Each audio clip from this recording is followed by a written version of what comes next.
Bonjour à tous, on commence ce tour de la presse sportive par le retour aux affaires de Tottenham comme l'écrit le Daily Express ce matin. Les Spurs se sont en effet baladés hier à Cardiff 3-0 et se sont rattrapés de leur dernière défaite contre Wolverhampton à domicile.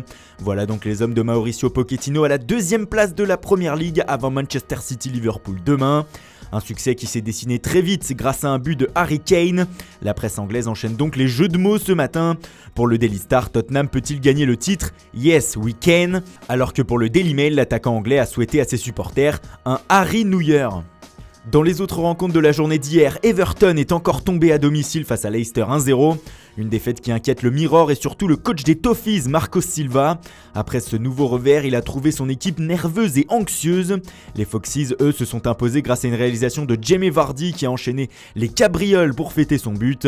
Enfin, Arsenal a facilement disposé de Fulham 4-1. Pour le quotidien, les Gunners ont pris de nouvelles résolutions en 2019 et bien leur en a pris avec ce succès aisé. Et on reste dans l'actualité de la Premier League avec un joueur de ce championnat qui fait la une de l'équipe ce matin. Cesc Fabregas, le milieu de terrain de Chelsea, serait en effet tout proche de rejoindre Monaco dans les prochains jours. Le club de la Principauté avancerait à grands pas sur le dossier et pourrait boucler son arrivée la semaine prochaine. Un contrat de 2 ans et demi l'attendrait sur le rocher. Ce serait évidemment un gros coup pour l'ASM dans son opération maintien. Et d'ailleurs, les dirigeants monégasques ne s'arrêtent pas là. Selon Abola, ils voudraient aussi recruter l'ailier du Sporting Marcos Acuna. Les Portugais demanderaient 15 millions d'euros pour libérer le joueur de 27 ans.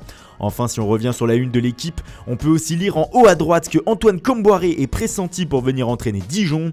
Les Bourguignons sont sans coach depuis le limogeage d'Olivier Dalloglio le 31 décembre.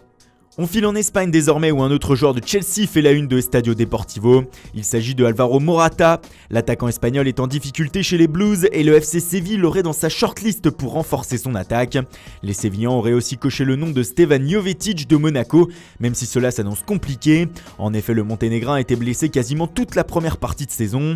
Sur la droite de la une, on peut aussi apercevoir que les Andalous sont décidément attirés par la Premier League. En effet, le défenseur central de Manchester United, Eric Bailly, serait aussi ciblé par le FC Séville. Du côté de la Catalogne, le journal Sport dévoile une interview exclusive de Andrés Iniesta qui croit fortement en cette équipe du FC Barcelone version 2018-2019. Mais le média rapporte aussi les propos de Ernesto Valverde, le coach barcelonais. Le technicien espagnol aurait indiqué qu'il ne savait pas ce qu'il ferait l'an prochain.